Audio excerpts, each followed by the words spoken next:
Пакет из соседей, защитная маска. Такую ориентировку на особо опасных правонарушителей получили в прошлое воскресенье сотрудники столичной милиции. При этом бойцов совсем не смутило, что под такое описание попадает практически каждый второй житель Минска. В итоге поймать удалось 170 человек, одним из которых оказался медбрат больницы скорой помощи. Мужчина шел в магазин покупать подарок для отца, когда его схватили неизвестные. О том, что это была милиция, он узнал только в бусе. Так медик оказался на Крестина, а затем в суде, где его обвинили по народной статье 2334, а также в неподчинении силовикам. Последние засвидетельствовали на процессе, что вышли патрулировать улицы города с целью выявления протестующих, которые должны были обозначить себя масками и пакетами.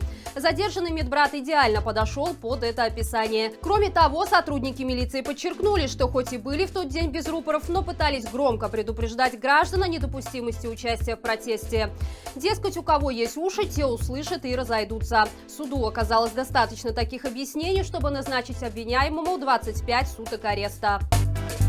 Писать доносы на многодетных родителей. Такое развлечение нашел себе верный сторонник нелегитимного из пружан, а поводом к этому стали якобы деструктивные взгляды, которых придерживается семейная пара, воспитывающая 13 детей. По мнению местного доносчика, оппозиционные взгляды родителей и БЧБ-флаг во дворе – это причина, по которой всех детей нужно забрать и отдать в приют. Подобные инциденты – это не что иное, как прямое следствие разрушающего воздействия пропаганды антинародной власти, но мы излишне впечатлительных людей. Так было и в 1937 году при Сталине, и в 2014 при Путине, когда россияне писали доносы на соседей за то, что те ели санкционную еду. Как мы видим, безвластная традиция успешно продолжается и при Лукашенко.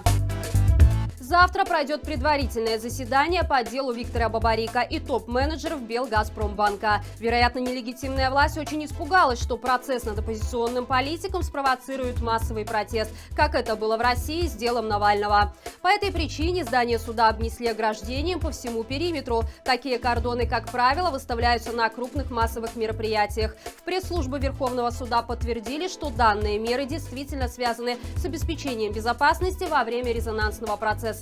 Напомним, что Виктор Бабарико уже 7 месяцев содержится в СИЗО КГБ. Его задержали за 2 месяца до президентских выборов, на которых он намеревался выставить свою кандидатуру. Экс-председатель управления Белгазпромбанка инкриминирует получение взятки в особо крупном размере. Помимо Бабарико, фигурантами дела стали еще 6 топ-менеджеров банка, которые признали свою вину. Примечательно, что дело будет рассматривать высшая судебная инстанция Беларуси, а это значит, что Виктор Бабарико не получит возможности обжаловать свой приговор.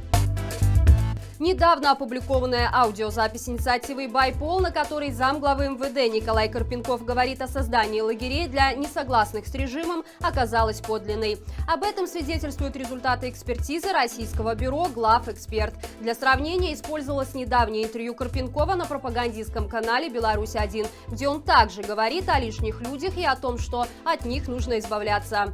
Выяснилось, что обе записи идентичны. Лидеры парламентской ассамблеи ОБСЕ уже осудили намерение создавать лагеря и приказы стрелять в протестующих. Кроме того, в ПА потребовали привлечь к ответственности виновных и начать международное расследование по факту грубого нарушения прав человека в Беларуси. Силовики намерены установить тотальную слежку за протестными дворами с помощью интеллектуальной системы видеонаблюдения. Причем рассчитываться за это удовольствие они планируют деньгами свободных белорусов. Инициатива «Байпол» рассказала о внедрении программы «Кипот» от компании «Синезис», с помощью которой сотрудники милиции устанавливают участников протестных акций. Эта система показала себя в действии, когда силовики устанавливали местонахождение блогера Николая Дедка. По данным с камер видеонаблюдения в столичном метро, в которой уже внедрена программа «Кипот», им удалось отследить его передвижение и установить место проживания. Теперь система под видом обеспечения безопасности внедряется на дворовых территориях, которые в последние месяцы стали основными очагами сопротивления нелегитимному режиму. Примечательно, что товарищество собственников и ЖЭСы требуют с жильцов плату за установку оборудования, которое будет транслировать карательным органам каждое из их перемещений в режиме онлайн.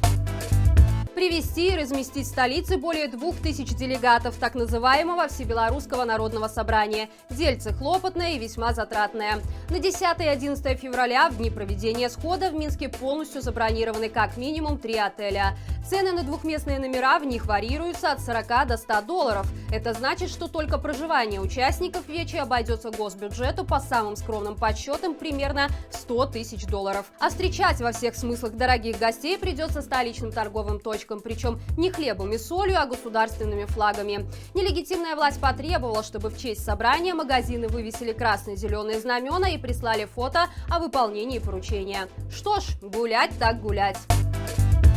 Стало известно место проведения чемпионата мира по хоккею. В связи с устойчивой и сложной эпидемиологической ситуацией в мире турнир пройдет только в одном городе, в столице Латвии.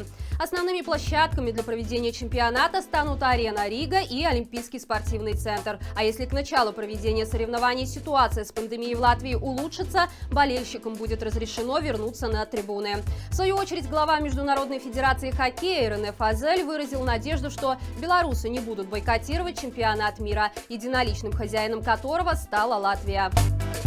И это все на сегодня. Хорошего всем вечера и живе Беларусь!